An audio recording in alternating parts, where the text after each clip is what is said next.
Saudara, seratusan lebih masyarakat di Kota Sabang antusias mengikuti pelayanan kesehatan gratis dan sunatan massal. Kegiatan tersebut digelar dalam rangka peringatan Hari Bakti TNI Angkatan Udara ke-75.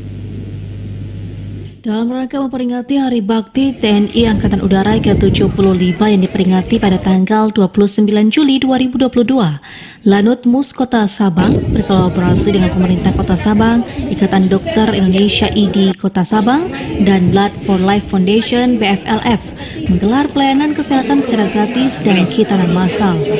Komandan Lanut Mus Kota Sabang, Letkol PNB Fahrur Rozi mengatakan, kegiatan ini diselenggarakan pihaknya sebagai salah satu perwujudan kepedulian untuk meningkatkan kualitas kesehatan masyarakat di Kota Sabang. Untuk memberikan kepada masyarakat Sabang tentang Hari Bakti TNI AU.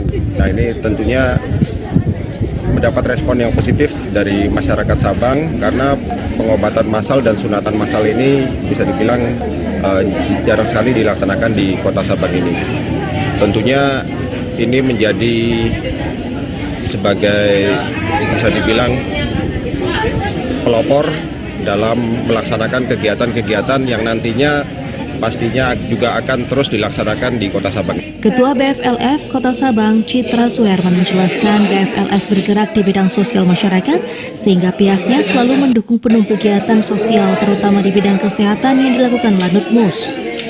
Kita BFLF sendiri yang mana bergerak di bidang sosial masyarakat, jadi setiap kegiatan sosial di Kota Sabang kita dukung, apalagi khususnya buat Lanut Maimun Saleh yang dari awal mendukung penuh kegiatan sosial BFLF yang ada di Sabang. Jadi apresiasi yang sangat banyak kepada Lanut Maimun Saleh dari BFLF dan masyarakat Kota Sabang. Dalam pengobatan gratis yang diselenggarakan, melayani pemeriksaan seperti kolesterol, asam urat, tekanan darah, ispa atas, dan diare.